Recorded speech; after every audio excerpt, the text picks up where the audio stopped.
맛조개. 안녕하세요, 맛조개입니다. 이번은 디즈니의 뮬란에 대해서 이야기해볼까 합니다. 디즈니는 과거 1998년 개봉했던 애니메이션 영화인 뮬란을 실사화하여 올해 3월에 개봉을 하려고 했습니다만 우한폐렴 팬데믹이 터지면서 최근까지 개봉을 못하고 9월 17일날 개봉 예정이라고 합니다. 디즈니의 뮬란은 주인공이 중국의 귀족 여성입니다. 이에 맞춰서 디즈니는 주인공을 중국인 배우 유혁비로 선택하였습니다. 네, 디즈니는 이번 작품을 중국 시장을 겨냥하여 만든 것이죠. 아무래도 세계적인 영화사인 디즈니가 만드는 만큼 사람들의 관심도 많아서 그런지 논란도 많았습니다. 대표적으로 원작 애니메이션과 차이가 나는 점이나 역사 고증에서 문제가 있다는 점, 이런 게 있었는데 우리가 주의 깊게 봐야 할 것은 바로 정치적인 문제입니다. 과연 어떠한 문제가 있었기에 홍콩, 대만, 태국 등에서 보이콧이 일어나는지, 세계에서 왜 주목을 받고 있는지에 대해서 알아보도록 하겠습니다. 첫 번째, 가장 최근에 공개된 엔딩 크레딧 문제. 디즈니는 아직 개봉 전인 뮬란의 엔딩 크레딧을 공개했습니다. 이 엔딩 크레딧에 바로 인권 탄압 중인 중국 공안 당국에 감사한다 라는 글이 보인 것이죠. 좀 더 정확하게 촬영 장소 중 하나인 신장 위구르 자치구 투르판시의 공안 당국과 중국 공산당 신장 선전부 등을 향한 감사 표시가 삽입되어 있었습니다. 신장 위구르 자치구는 중국 정부가 소수 민족에 대한 인권 탄압을 벌이고 있는 현장이죠. 현재 자치구 내 신장 위구르족 강제 수용소에는 100만 명이 넘는 사람들이 갇혀 있는 것으로 추정됩니다. 중국은 부인하고 있지만 위구르인들에게 그들의 신앙을 포기하게 하여 종교의 자유를 박탈하거나 생체 실험까지 하고 있는 것으로 알려져 있습니다. 그런데 디즈니가 촬영 장소를 내줬다는 이유로 이러한 중국 공안 당국에게 공개적으로 감사를 표한 것입니다. 두 번째, 유혁비 발언 문제. 영화의 주인공 뮬란 역인 유혁비의 발언이 문제가 된 적이 있었죠.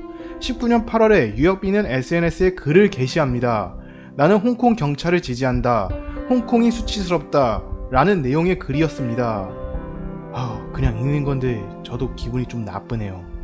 아무튼 이러한 글에 홍콩 국민들 뿐만 아니라 전 세계의 홍콩 민주화를 지지하는 사람들까지도 화가 났습니다.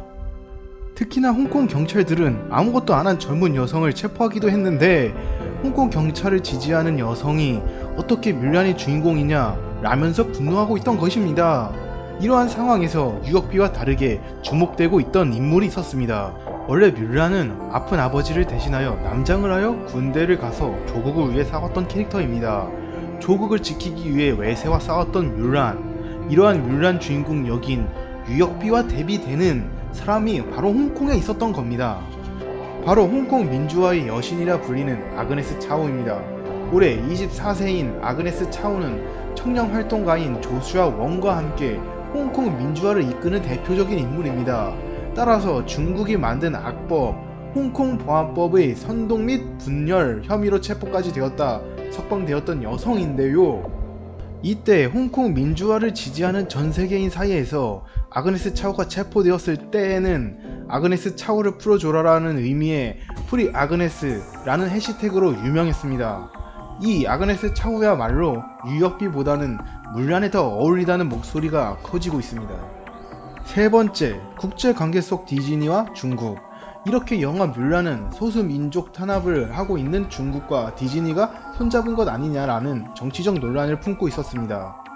이러한 디즈니 중국 지지 논란이 지속되면서 미국 정치인들도 목소리를 내기 시작했습니다. 미국 의회에서는 잔혹한 행동을 저지르거나 그 행동을 은폐한 중국 인민공화국 관리들과 디즈니가 협력 관계에 있어 매우 우려된다고 입장을 표했습니다.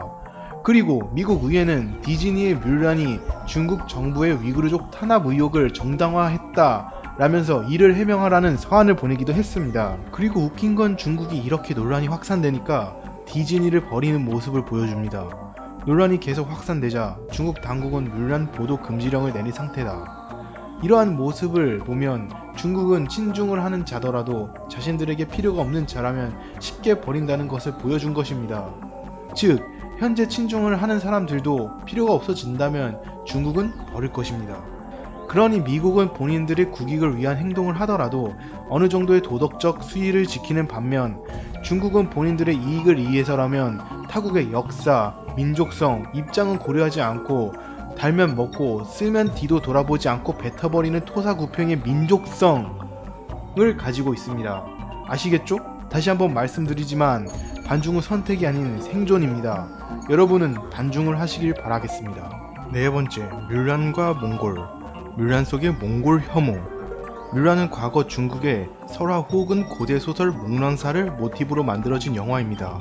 그리고 이러한 목란사는 어느 시대의 이야기인지도 정확하게 밝혀지지 않았고 뮬란의 모티브이자 목란사의 주인공인 목란의 성 역시 확실하게 밝혀지지 않았습니다. 이런 와중에 현재 중국에서 받아들여지고 있는 학설 중 하나로 목란을 살펴보겠습니다. 목란은 가상의 인물이지만 만약 실존한 인물이었다면 내몽골 자치구에 오르도스에 있는 유목 민족이 세운 최초의 성이라 불리는 통만성에 살았던 북방 유목 집안의 여성이었을 겁니다. 즉 내몽골 자치구에서 살고 있던 유목 민족인 북이 사람이라는 겁니다. 아무튼 이러한 목란이 했던 전투는 12년 이상 긴 시간 전투를 했다는 것으로 북이와 유연이 했던 전투라고 추정되고 있습니다. 여기서 북이는 중국의 역사입니다. 유연은 몽골의 역사입니다. 이러한 정황으로 저희 개인적인 생각을 좀 더 추가해 보겠습니다. 그럼 지도를 한번 볼까요? 파란 부분이 몽골이고 빨간 부분이 내몽골 자치구입니다. 이 내몽골 자치구를 좀 더 자세히 들어가 보겠습니다. 목란이 살았던 통만성이 있는 오르도스의 시위 위치는 여기입니다. 목란이 내몽골 자치구에 살았다는 점과 작중 목란의 민족이 유목민족 특성을 가졌다는 점, 이러한 정황으로 저 개인적으로는 목란은 몽골계 중국인, 몽골족이 아니었을까 라는 생각을 합니다. 저 개인적인 생각이긴 하지만 이러한 이야기가 현재에 와서 중국의 몽골 탄압에 정당성을 부여한다면 뮬란은 정말 안타까운 이야기가 아닐까 싶습니다. 아무튼 목란사와 상관없이 그냥 애니메이션 뮬란만 보더라도 작중 뮬란이 하고 있는 전쟁은 북이와 유연의 전쟁입니다. 아까 말했듯이 북이는 중국의 역사입니다. 유연은 몽골의 역사입니다. 정말 단순하게 생각한다면 뮬란은 중국의 히로인이 몽골의 빌런을 무찌르는 내용이라고도 볼 수 있습니다. 최근 중국과 내몽골 자치구를 생각해 보십시오. 저도 얼마 전 영상에서 다루었는데요. 중국은 몽골을 대상으로 민족 문화 말살 정책을 하고 있습니다. 이러한 정황 속에서 뮬란은 너무 안 좋은 시기에 개봉하는 게 아닐까 생각이 듭니다. 물론 애니메이션과 실사와는 다른 부분이 상당수 존재합니다. 이러한 내용도 수정이 되었을 수도 있죠. 하지만 앞서 말했듯 이번 뮬란은 중국 시장을 타겟으로 만든 작품입니다. 중국에 아부하려고 만든 작품이 이러한 내용을 수정했을까? 저는 아니라고 감히 추측해 봅니다. 하지만 저희 개인적인 소망으로 오히려 이렇게 글로벌한 이슈가 된 뮬란이 세계 사람들에게 중국의 악행을 알리게 하는 계기가 되고 곧 다시 시작될 중국의 춘추 전국 시대를 앞당기는 시발점이 되었으면 좋겠습니다. 이러한 논란 속의 뮬란, 영화계의 큰손 디즈니가 만드는 만큼 재미는 확실할 거라고 생각합니다. 저는 보고 안 보고는 개개인의 자유라고 생각합니다. 하지만 보더라도 이러한 배경이 있고 보이지 않게 주입되는 사상을 걸러보셨으면 좋겠습니다. 여러분들은 어떻게 생각하시나요? 괜찮다면 여러분의 생각을 남겨주세요. 이상 맛쪽이었습니다. 동영상을 재밌게 봐주셨으면 좋겠습니다. 그럼 다음 동영상은 더 유익한 동영상으로, 더 재밌는 동영상으로 찾아오겠습니다. 모두 즐거운 하루, 건강한 하루가 되시길 바랍니다.